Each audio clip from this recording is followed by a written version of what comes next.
I'm so honored and excited to have Jessica Landert, an award-winning teacher and author of multiple books.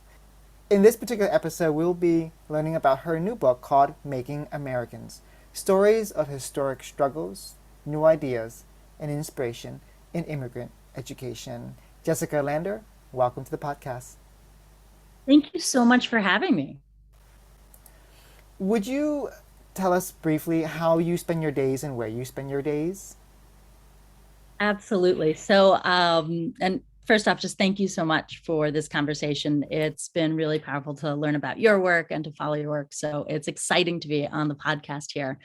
Um, I am a teacher of recent immigrant and refugee students in Lowell, Massachusetts, in the United States. I teach students from about 30 different countries, from uh, Colombia to the Democratic Republic of the Congo to Cambodia. And I teach history and civics. And so I get to spend my days working with and learning from my remarkable students from all across the country, all across the world. Sorry, all across the world.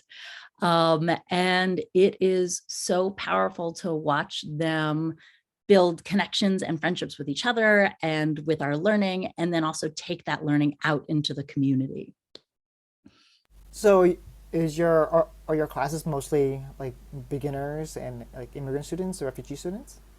So I have students who have maybe been in the country for 5 years, and I have students who have arrived maybe 3 to 5 months ago. So I've got all recent immigrant and refugee students, but have been in the country at varying amounts of time.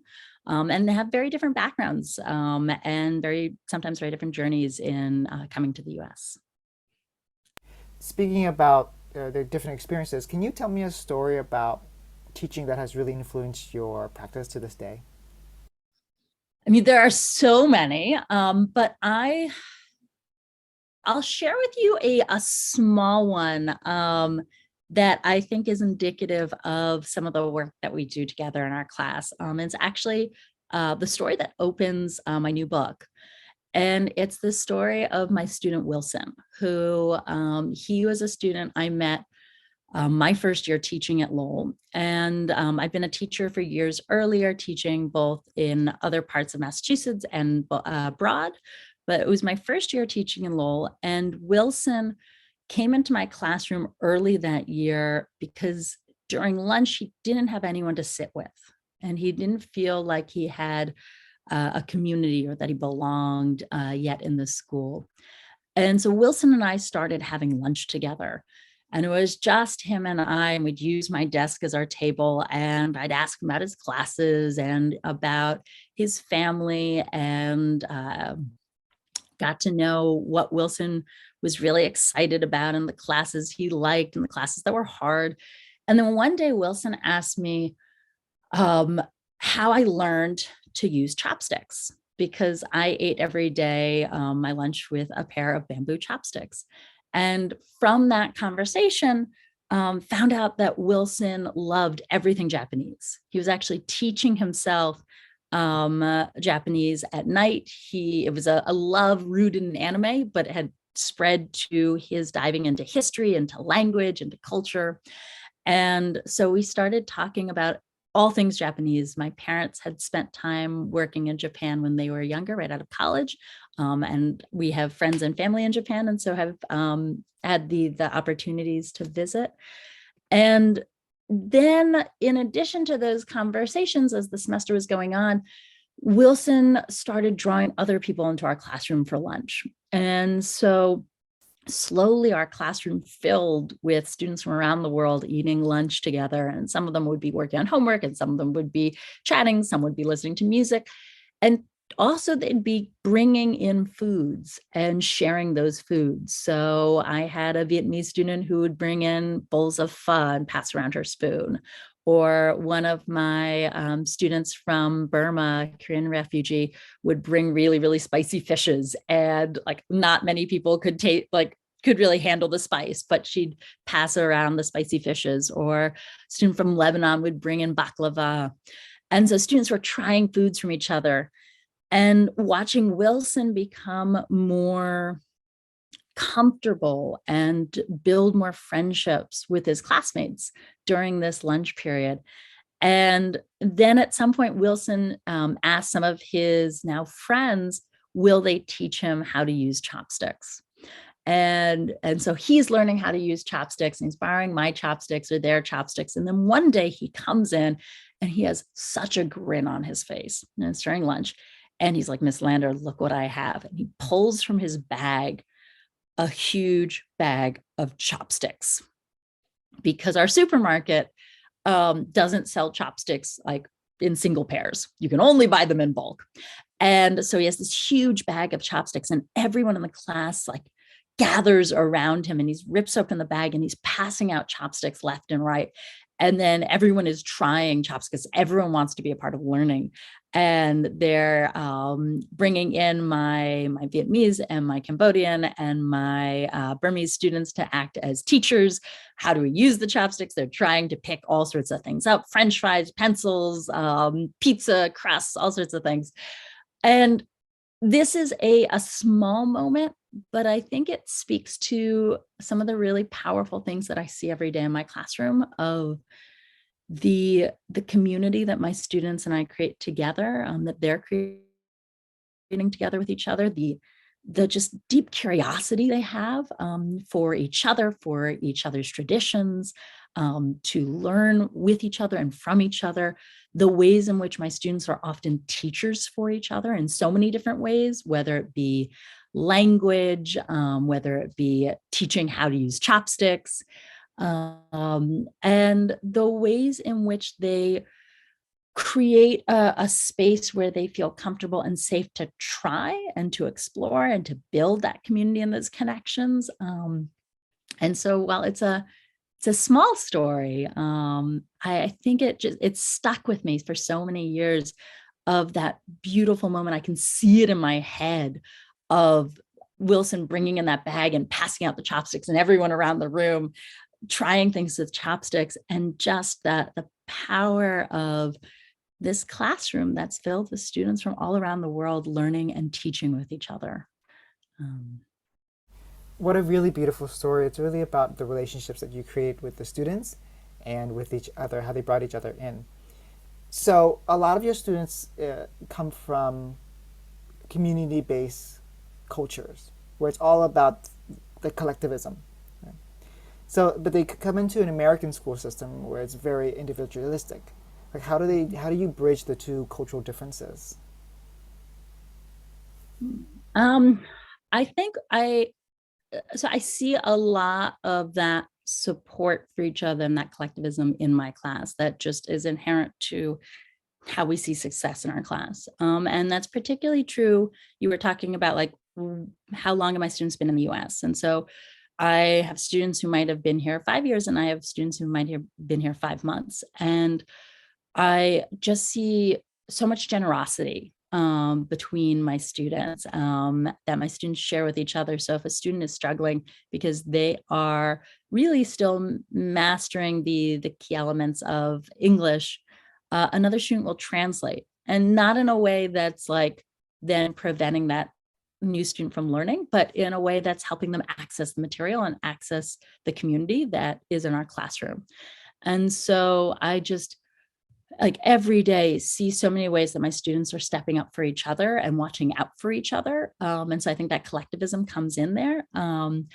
And that's how we're able to do this work. And also, like, what a powerful message and sense of how we learn, that's coming through, that we learn best when we get to learn with each other, and we get to learn from each other, and we support each other on that work. And so as much as possible, I'm also trying to infuse collaboration into some of the major projects and works we do in the class. We'll spend the second half of the semester doing a semester-long civics project, action civics project, where my students will tackle a challenge that they care about in their community, and then work with local politicians and leaders and other organizations in our community to try to create real systemic lasting change. And that work can only be done by working as a community. You can't have the same impact and effect working as a single person. And so we talk and practice intentionally how we work together and how do we collaborate. And we talk about the challenges and also the strengths of that. And so I try as much as possible to bring that right into like the academic content that we're learning, but also, I mean, it's all the small ways every day where students are supporting each other, so that they can be learning together, they can be learning from each other, they can be pushing themselves to grow. Your class sounds so culturally responsive because you're teaching them the way they like to learn, and the way they like to learn is with each other because they're from collective societies. And so, how do you do it when they're from such different communities, like nationalities? I mean, there's my students are sort of drawing back to that first image and story of Wilson and the chopsticks. My students are deeply curious. They've lived in many countries and have experienced many different political systems, cultural systems. They're all coming here and creating new homes here. But I see such immense curiosity in my students, and so it it comes naturally really that they want to learn from each other and that they understand that systems might be different, that the way that their peer, their friend has learned or thinks about things might be different than the way they do, because they've also experienced living and working in multiple cultures and countries. And so I think that makes them really open to understanding and recognizing that there are different perspectives, and then seeing and appreciating those different perspectives, which I mean is so powerful for our work in our history class, where we're constantly wanting to ensure that our students are thinking about different perspectives, are thinking about how different people might view or understand perhaps the same historical situation. And so my students have those strengths that they bring, because of their lived experience into our classroom, that makes it maybe easier to access and think about those different perspectives in our academic learning, as well as in building connections with each other. Their life experiences make them more open-minded. So every book has a seed, and what was the seed for this book? I don't think it will be any surprise, my students. So, I mean, I am just so tremendously inspired by them every day in the work we do, in those small moments like the one with Wilson and his classmates learning how to use chopsticks, in the work we'll do with the Action Civics project I was just talking about, where I'll see my students going out and creating real positive change in our community. My students are about to embark on an op-ed project where they're going to tackle issues they care about and learn how to write an op-ed. And then a collection of those will be featured in our local city paper, published, this 2-page spread. And there's so many different projects and works my students do. We just finished up a cookbook project where my students chose a favorite family recipe, and then they went home, or they called a grandma or a grandpa in Brazil and texted an aunt in Cambodia to get those recipes. They translated that recipe. They then wrote stories of their migration, stories of what that food means to them. And that cookbook will come out this week, actually. And so I'm sharing it and presenting to my students this week. They're all going to be published authors on Friday, which is really exciting. But all this is to say that my students do remarkable things, both in our classroom and in our communities. And it's in those big projects, and it's also in those small moments, like with Wilson and his classmates and the chopsticks. And they are, it's both such a joy and such an inspiration to work with them. And what I found in working with them too is a desire to understand how schools can do better to support our students, to make sure that our schools are seeing all the beautiful and tremendous strengths that our students bring to our schools, and to make sure that our students who are coming from all around the world and creating new homes here feel a strong sense of belonging, that they feel that they are included, they're welcomed, that they are valued in their new communities, so that they're best able to thrive. And so the book was really a way for me to think about how we can create schools that can better support and nurture them and their many, many strengths.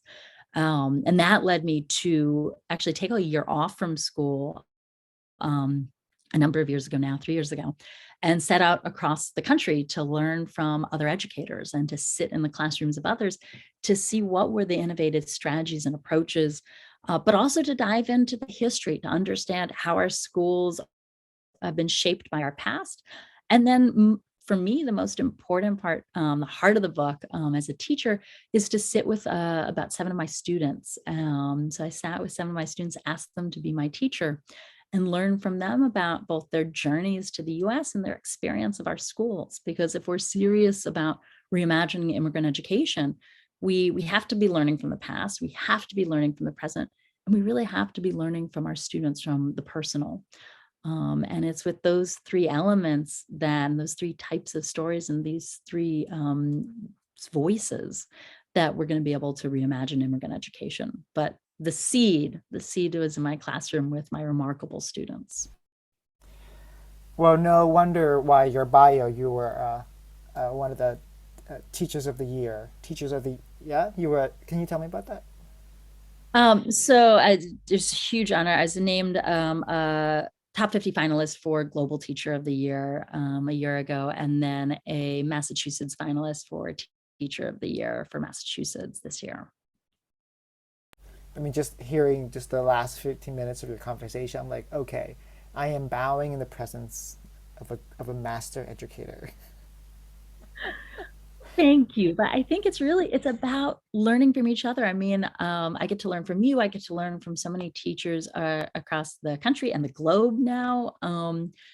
And I think so often teaching is isolating. I think so often we feel as teachers that we are alone in our classroom with our students, which is powerful and wonderful. And I learned so much from my students, but it's also so powerful to learn from other educators. And so I know I have grown so much through the process of writing this book in being able to sit in the classrooms of others and learn from others. And I both found that really exciting for the work I was doing for my book, but also just really exhilarating as a teacher because I had this like list of notes for my book. And then I started writing this other list of, I want to try that in my classroom. And that strategy, let me try that in my classroom.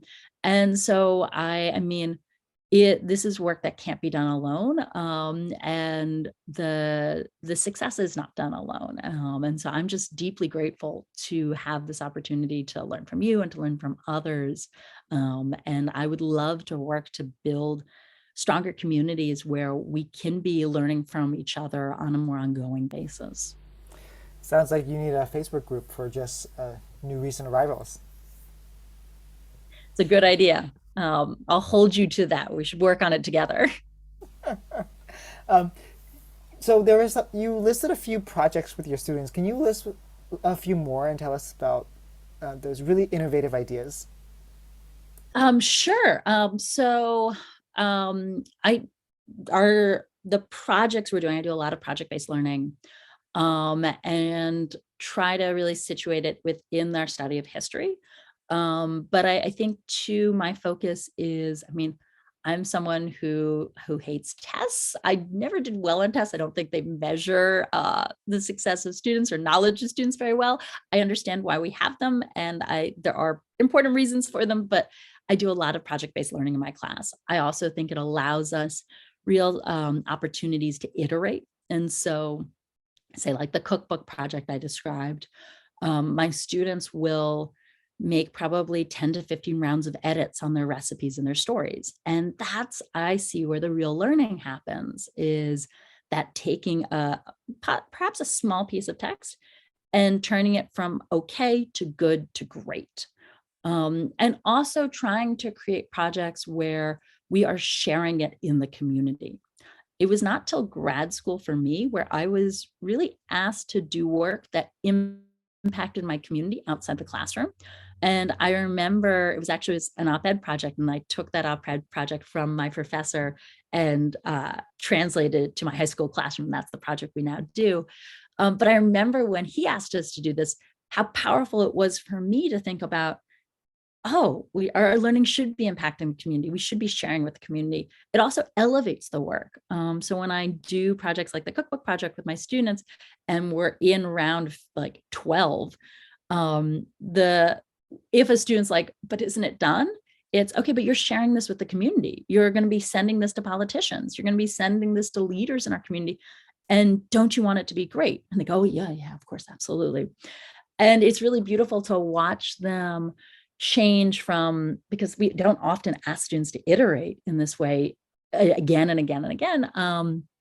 But where their first 2 rounds of edits, maybe they'll turn, they'll be great, I'm done, excellent, goodbye. And I'm like, no, we have more edits. And they're like, wait, what? We have more edits? And then by maybe like round 10 of edits, they'll text me. We have a school texting app, and they'll text me and be like, hey, Miss Lander, just made another round of edits. Can you take a look? Send them back to me and I'll take a look at it. And they're like totally bought in on the importance of iteration, the importance of really making their work sing. And that's super powerful. So we do projects like the cookbook project or this op-ed project. In another of my classes, we study the history of diversity in the United States. We study key civil rights, Supreme Court cases and laws and movements. And in that class, we write a different type of book. And we were a couple years ago, back in 2018, figuring out what book, what stories we were going to tell. And we were together thinking about how, if we were studying American history, it was important to study those big movements, those laws, those change makers. But just as important, it was necessary for us to study all the small stories, all those small strands. That big history is made up of all the individual histories that we bring to it. And in addition to that, we were really grappling with how some of my students felt that they belonged in the country, but weren't sure others thought they belonged, or weren't sure themselves if they felt that they belonged. And so we set out to write a book for each student to claim their American identity, and to be teachers in our community who better to redefine what it means to be American than the next generation. And so they set out to write this book, We Are America, where they each told a story of self that helped us as a community expand and deepen our understanding of what it meant to be American today, with each of them being a teacher in this book. And we wrote that book in 2018, published like right at the beginning of 2019. And my students started talking about it in the community, and they were talking to local press and on radio and at local universities. And at the end of the year, my students gathered, their class was done, the grades were in, many of them were graduating, but they gathered in my class one afternoon. And they were like, Ms. Lander, this work can't stop. We need to continue this work. And of course, the semester was like done. They were graduating, they're going off to college and to work. But they believed that this was important to continue. And so that afternoon, in my classroom, we mapped out on the whiteboard what it would look like to take this project national. And what were the elements we'd have to do? We'd have to get support. We'd have to get national partners. We'd have to create an application. We'd have to clean up the curriculum. What would we want to do in terms of who we'd want to work with? And I asked my students, well, will you do this with me? And they go, absolutely. And so that summer, we co-founded and co-launched the National We Are America project. And it's been just one of the most powerful things that I've been doing in the last 3 years. And just really the most meaningful work, because I get to co-create and co-lead a project with my former students. And for the last now 4 years, we have been working with teachers across the country. So we have We Are America Teaching Fellows, and we meet with them virtually every month. And my students mentor them, which is really powerful role reversal of students mentoring teachers. They sometimes Zoom into their classes around the country to talk with our teachers' students. And so then there are students mentoring students. And we work with our teachers and their students to tell their own stories of self, to claim their own American identities. And then they each publish books, just like the one that my students published back in 2018, that they share out in their community. And it's been such a beautiful and powerful project to be able to collaborate with teachers across the country to collaborate and learn from my former students and work together on this to support teachers and students across the country. And I mean, we've now worked with classrooms in 25 plus states and more than 25 states. And there are more than 500 stories of young people up on our website, which was created by one of my former students, who's one of my colleagues now, who's an amazing web designer. And just creating these opportunities to learn from our young people, and having at the heart of it, working with my former students, these just amazing young people. So that's one example of a project that came out of our class. It's now grown in ways we had no way of knowing about at the beginning. I'm so impressed. If you want to take a glass of, if you want to drink, I'm sorry. Every time I'm speaking, the Zoom is recording me, and every time you're speaking, Zoom is recording you. So if I'm speaking right now, it's a great time to drink water if you like. Okay. I feel like this is your fourth book. Like you describing your units with your students. I think you need to. So you looked at with this book we're currently looking at the historical perspectives that leads to the present. But I also think you need another book where you're like, okay, here's what I do in my classroom, and then you show us like a year of units. That would be a book I would like buy in a second and give out to like 12 teachers right away. Amazing. Well, I I will keep that in mind for thinking about book number 4. But also, too, I mean, the We Are America project, we have this more than 100-page curriculum. So we are always looking for, I mean, we'll look for a new cohort of teachers in the spring to work with next year. And so, yes, it's not a book, but it's a book that we are helping others create because they're writing their own books.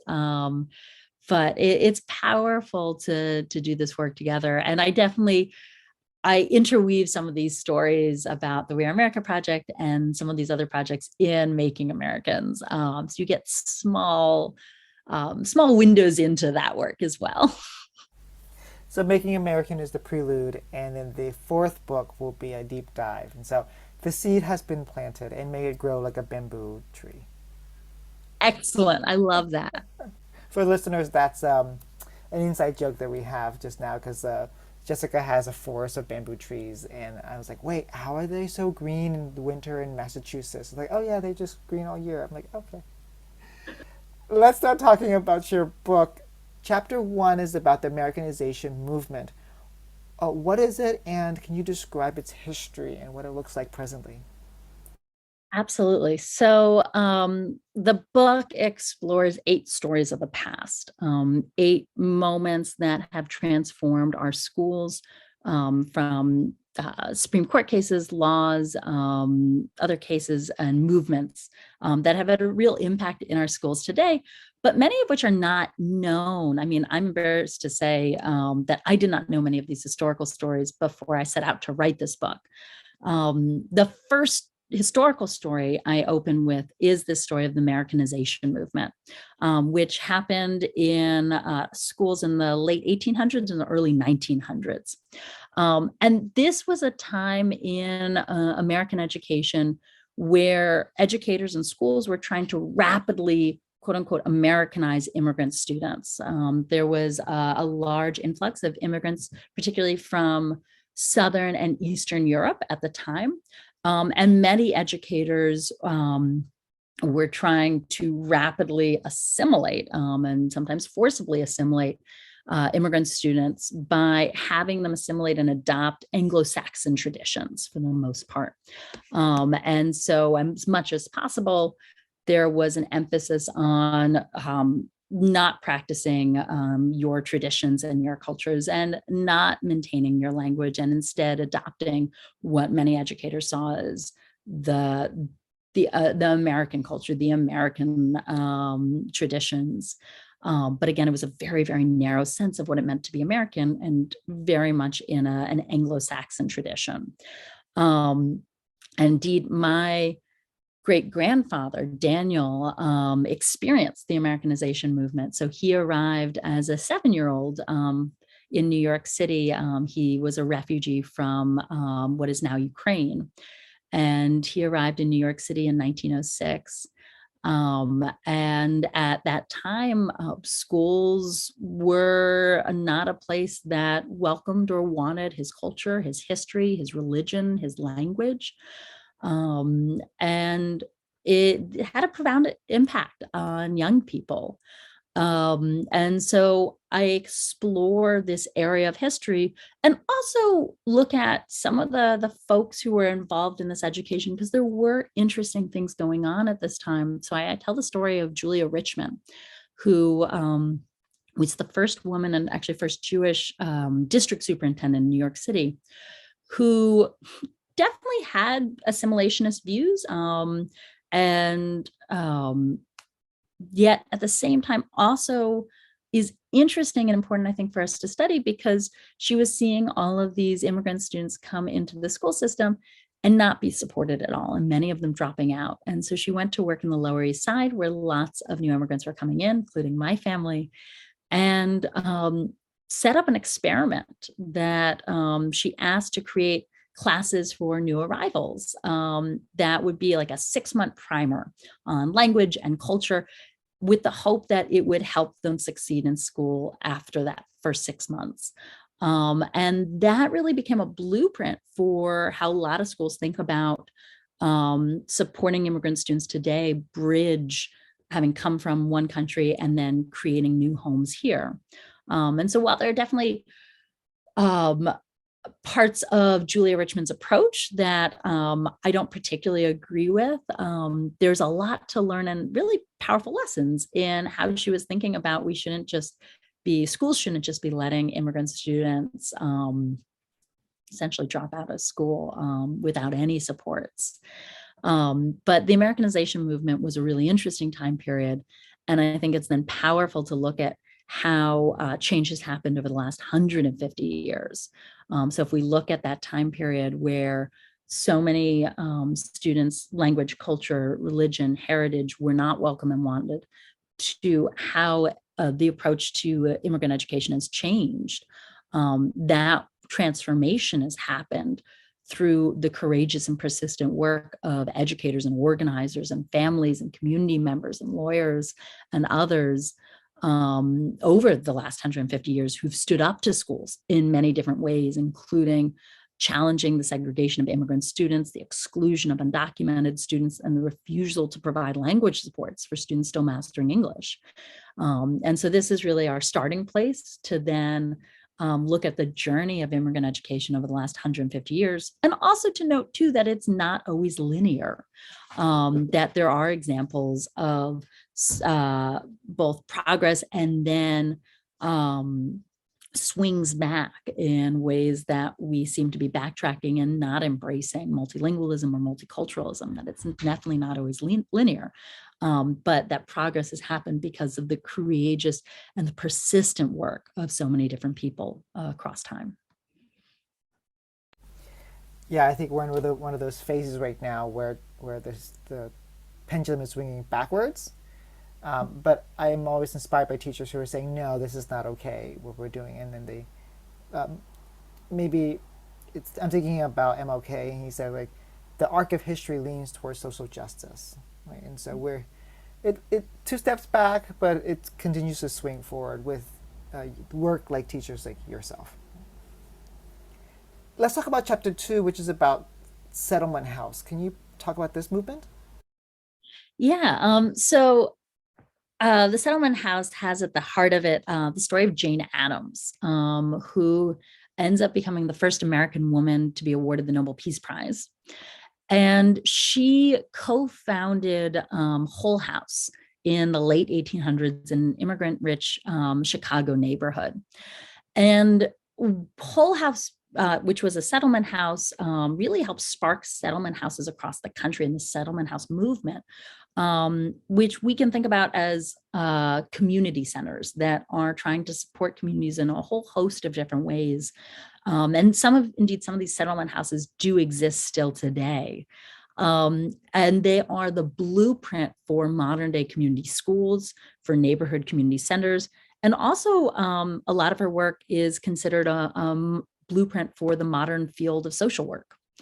And So Adams creates Whole House with others, and they are in so many different ways advocating for their community and working with and supporting their community.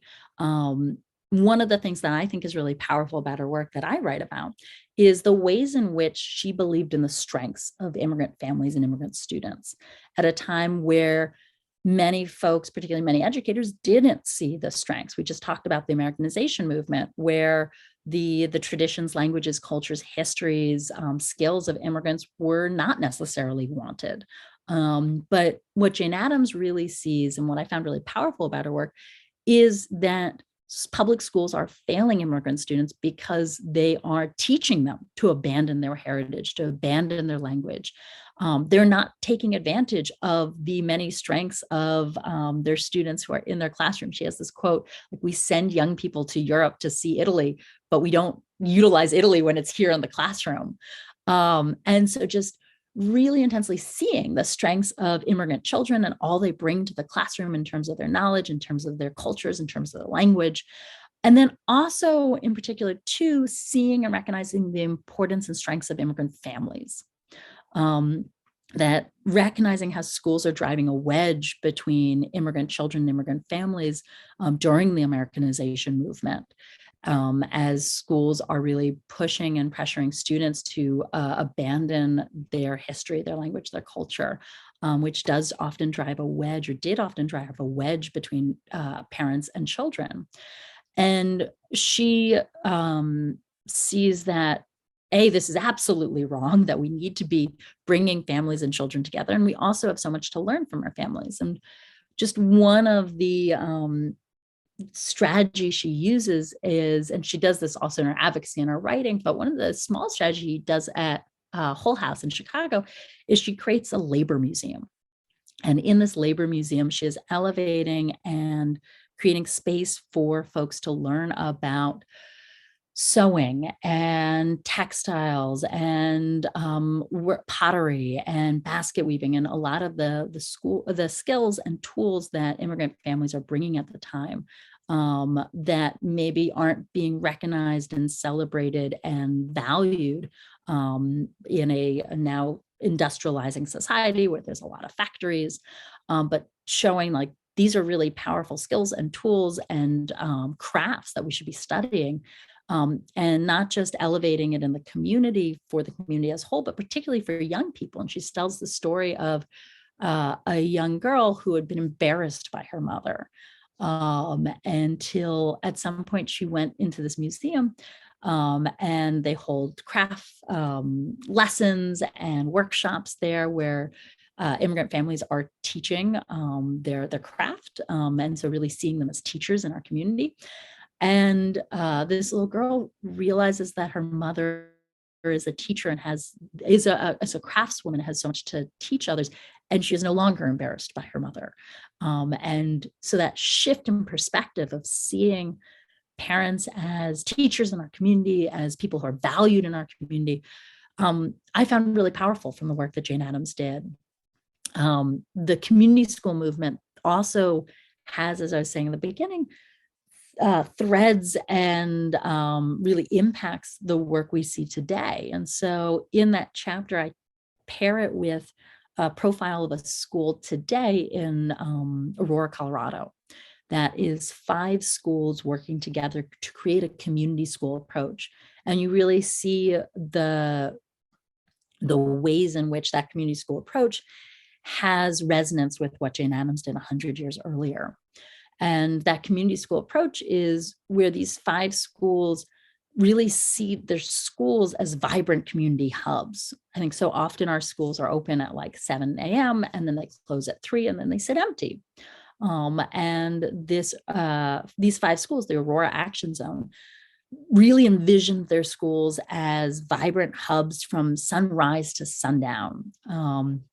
And it would be places for students, but also for families, also for local nonprofits and businesses, and they'd be all using and working, collaborating in this space, and that everyone benefited when we created these connections and communities and opportunities to learn from each other. And so they're doing really powerful work by tapping into the strengths of their community, seeing those strengths that the local hospital, the nonprofits, the businesses, groups of immigrant families bring to the work they do in the classroom with their students. And I see so many parallels with some of the work that Jane Addams and others were doing in Whole House, and in the work they were doing to promote settlement houses at the turn of the century. I'm so inspired by schools every time I hear how they are partnering with families and communities to, and this is really like an assets-based approach to instruction and like bringing in the community and bringing the school to the community as well. And so, what a great part of that. Can you tell us about? Let me go back to chapter one. Actually, each chapter you interview your students, and so I feel like I missed chapter one. Can you tell us about the story in chapter one and connecting to Americanization? So each chapter explores one story of the past, one story of the present, and one story of the personal. And the chapters are basically from all these stories, and I'll go to your question about chapter one, but all these stories that I learned of the past, the present, and the personal, um, from these, I found that really the heart of this book is belonging, and how do we nurture a sense of belonging for our students, and lessons around what it takes to nurture that sense of belonging. And so what I found through learning these stories of the past, the present, and the personal is that there were 8 essential elements of belonging, that were important for us as educators, as members of our community, to be thinking about in reimagining immigrant education. And so each chapter is named for one of those elements of belonging. And those elements of belonging are, just briefly, opportunities for new beginnings, supportive communities, assurances of security, opportunities to dream, committed advocates, recognition of students' strengths and assets, acceptance for who students are and where they come from, and opportunities for students to develop their voice and for us to value their voices. And so chapter one is about new beginnings. And so thinking about new beginnings through the lens of the past, the present, and the personal. And so we think about new beginnings first with the Americanization movement and how educators and also young people understood those new beginnings 100 years ago. In that's the past. And the present, there is a school that I got to learn from in Houston, Texas, called Las Americas, which is a school, it's a newcomers school for students who've been in the country less than a year. And it's how they are creating new homes here right at the beginning, right when they come here. And then the story of the personal for that first chapter, New Beginnings, is looking at my student Straynit, who is from Cambodia, who is the daughter of genocide survivors, and talking about her dreams, her desire to go to college, her deep commitment and dedication to her learning, her academic learning and her schooling, her just ferocious curiosity. She talks about, or she shares in the book, and we talk about her love of computer science. And I still remember that day where she came into my class. It was during lunchtime in my class. A lot happens. It was her sophomore year, and she was really interested in computer science, but she couldn't take a computer science class yet. And so she just started teaching herself computer science. And then she came in to show me her first game that she had coded. She was so proud and so excited about that game. And then she went on in our school to take all the computer science classes she could. She maxed out. There were no more computer science classes for her. So she continued to teach herself online to build her computer science skills. She's now in university studying computer science and entrepreneurship. And so it's thinking about how do we understand new beginnings as our students create new homes here? And what are those lessons we can draw from the past? What are those lessons we can draw from schools in the present? And then really, for me, this heart of the book is the personal. What are the lessons we can draw from our young people of how they experience, in this case, new beginnings as they create new homes here and new lives here? Well, we only have about 15 more minutes of the podcast, and we've just scratched like the first two chapters. There are a few more chapters. Which chapter would you like to talk about before I ask you more questions about like instruction for newcomers? Like I've any of them, whichever you are excited to talk about. I'm happy to talk about any of them. It's fun to share these stories. I think they're really powerful. well, you pick which one really still like currently tugs at your heart a little more. Like which one is like, okay, tell me this story today. Like which one wants to be told today? Ooh, um, so well, I can touch on maybe one, possibly two. So you had asked me about we were talking earlier before the podcast about the importance of advocates, which is chapter 5 of my book, that need for advocates in our community. And I'll just very briefly talk about two of the stories there, and then maybe talk just a tiny bit about another chapter. But in the story of advocates, there is, it opens with the story of President Lyndon B. Johnson, who, which I did not know when I started out writing this book, but his first job was a teacher. He was a teacher at a segregated Mexican school on the border of Texas and Mexico, because at the time in the 1930s, in the US Southwest, many schools were segregated between white schools and quote unquote Mexican schools. And that was his first job. And watching the impact of that work with his students infused the work he did as a politician, and particularly as a president. He would go on to help advocate for and then sign, once it was passed, the Elementary and Secondary Education Act of 1965, which is at the time and still really the foundational federal legislation that supports and impacts schools.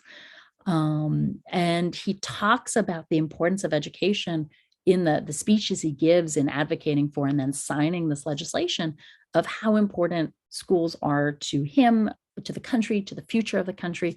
And you see the impact of his teaching in those speeches. He also passed, or he advocated for and then signed, once it was passed by Congress, the Hart-Celler Immigration Nationality Act of 1965, which in 1924, the immigration law established a quota system that was highly discriminatory against many immigrants from around the world, really preventing immigrants from large parts of the world from being able to enter the country. And the Hart-Celler Immigration Act does away with these quotas. And it really transforms immigration into this country after 1965. But you see just the impact of, or I see the impact of LBJ's first job in the advocacy and the work he does as a president, and then the impact it then has on our schools today. He goes back to the school he taught at the board of this formerly segregated school, and gives a speech to that school. He stays in touch with his former students and invites them to the White House. And LBJ, of course, is a very complicated figure, and as so many figures in our history are. But what I found powerful about his story were these ways in which he was advocating for immigrant origin students and for education, and seeing those threads of how his early experience in teaching seems to have impacted his advocacy work. That chapter also tells a really powerful story of a team of educators today working in Guilford, North Carolina. Myra Hayes and her team for years had been working to support their immigrant origin students. They have a school district of 126 schools in Guilford, and one school is all recent immigrant and refugee students, and then they have schools that maybe have 5 English learners. And so they had thought about all sorts of different ways to support their students, and some of them were successful and some of them weren't, or they'd be successful at a time and then they would be less successful. And what was powerful about the work that I learned from them is that they just kept trying and experimenting with approaches that they were never satisfied. And they found this approach a couple of years ago that had them rethink literacy. And it was an approach that was created by a partnership between a professor in California and a practitioner in New York. And they take this approach and they bring it back to the district. And what this approach does is, instead of, which is often the case in many English language classes, is simplifying text. And the sort of idea that we'll teach simplified text and then we'll build up to more complicated text. They said, no, we're going to be exploring juicy, complex sentences and text from the beginning, from day one when you arrive, but we're going to do it in a way where you're really supported, that the lessons are very scaffolded so that you can access that material, manipulate these sentences and play with these sentences. You'll have fun and you'll be excited to do it. And they took this approach and they set about helping their teachers across 126 schools reimagine literacy, which is like really hard to do across a single classroom or across a school, let alone 126 schools. And they did it in all of the big and small ways, from holding sort of full district PD to group level PD to lots of check-ins to then newsletters where they go around and highlight success to share it out with all of the other teachers, thinking about, back to earlier in our conversation about how teaching is often isolating, of really creating a community where teachers were able to learn from each other so it wasn't isolating. But then also in the small ways, so that Myra Hayes, EL director for the entire district, if a particular teacher was struggling, would show up in their classroom, her showing up in the classroom to say, can I help you find readings and writings for your kids to do? Can I help model a lesson with you?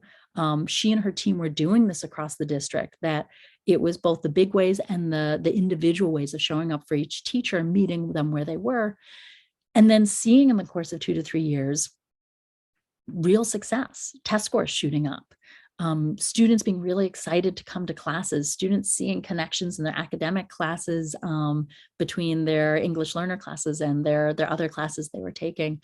Teachers who are not working primarily with immigrant origin students coming to the team and being, what are you doing? This is really cool. The student is speaking in my class. They never spoke before in my class. Can I learn what you're doing and apply it to my class? And just seeing the ways that they're advocating for their teachers, for their students, and then doing the work in just being there for their teachers, for their students in every possible way so that they're able to do it across the district. So that's one example. I think just another that's really calling to me too, and thinking about advocates, is we talked earlier about the importance of student strengths and seeing and recognizing, valuing those strengths. And another school that's I found really powerful. I mean, all of the schools I profile have been really powerful for me, and I think we have lessons to learn. But one of them, which you and I were talking about earlier, is the International School at Langley Park in Maryland. And that school is for all recent immigrant and refugee students. It's a high school of just students still mastering English, all relatively new to the country. And the principal of that school, Carlos Beato, was an immigrant student himself, and many years earlier. And when he created this high school and founded this high school, he wanted to create a school that looked nothing like any of the schools he had seen, he had taught in, he had experienced himself as a student or as a teacher. And it was a school that really built on the strengths of their students. And there's so many ways he does that in the work they've done in the school of building community and connections with students and teachers. So they have advisory groups and different classes where they're really thinking about the identities of their students and the ways they'll connect with particular teachers or other students in the class. They are thinking about instruction through a competency-based lens. So often we might struggle with one particular skill, and we might need to take longer on that. But in traditional teaching, we might get an F and then we fail in that unit or that lesson or that maybe that semester, and then we have to repeat the whole thing. And their approach is, they have many strengths in one field, but they might need to take more time in this other skill. And that's okay. And that shouldn't hurt them long term. Daniel Sass, the assistant principal, has this great metaphor of driver licenses. Is you and I both might take the driver's license test, and I might fail the first time. And so I study some more and I go take it again. I might fail a second time and I study some more and I take it again. I pass on my third try. But when we both get on the road and we both have a driver's license, we're both drivers. It doesn't like, you're not like, you don't get like to drive faster because you did it in one time. You don't get to use special driving roads because you learned and were able to pass your driving test the first time versus me. We're both drivers on the road. And thinking about learning that way, where we're not, um, there are not benefits necessarily for getting it faster if you're learning and mastering content, that some students will learn faster than others.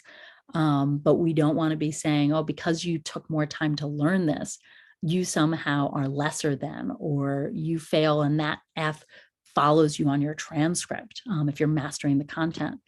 And so thinking about learning differently, but also thinking about how their students are leaders. I mean, rarely do we see our recent immigrant students be leaders of their sports teams or leaders of debate or on student government or in AP classes. And at the school, you see them in all of those spaces, and really seeing that our students have many different strengths. And then they also have some challenges, and supporting them where they need those supports and also letting them shine where they really, really shine. And so that's another powerful school that's doing beautiful work, seeing strengths. So I know that you've really highlighted, you're so humble, you've highlighted what schools have done around the US. And so that's why I think our next interview, we'll talk about what do you do in your classroom. So we'll take the 100-page curriculum and we'll section it out into future chapter books, in chapters for your future book. So we'll collaborate that way, because I think teachers want to hear, and I definitely want to hear, what does your classroom instruction look like? You've already shared with us the history side of it, and then you've shared with us what schools are doing, and now I'd love to see what and learn from what you're doing. So Thank you. I would say too that we have so much, we've talked a lot about the schools and about the history, that there's so much to learn from our young people. And I said a little bit with Jane Nance and her story, but they're really the heart of this book. And it's them that I think we have so much to learn from Carla, who's in the Seeing Strengths chapter, who came back to my classroom for years to teach recent immigrant students and volunteer on the days off from when she was in college, because she thought it was important to advocate for other students, to Sophia, who is a refugee from Iraq. Carla's from the Dominican Republic. Sophia is a refugee from Iraq who worked with her community on one of those action civics projects to help make our schools and our community safer. To Robert, who's just an extraordinary human being who fled violence in the Democratic Republic of the Congo, and just seeing all of the ways in which he has built community and become a leader in our schools community and in our community at large, that we have so much to learn from them and their stories that they so generously and courageously share. And I think if we're really thinking about reimagining schools, it's them that we got to learn from. Oh, you're so humble. You said earlier in the podcast, students do remarkable things, and I would like to end with, students do remarkable things when they're in the presence of remarkable teachers like yourself, Jessica. Thank you. Thank you. It means a lot. It's an honor to work with them, and it's an honor to learn with you and so many other educators. So thank you. Thank you. I'm excited for our next podcast where we'll talk about everything you do in how you structure your instruction for newcomers. So this is a little teaser for everybody. Well, thank you again, Jessica. Thank you. And I'm excited for our next conversation.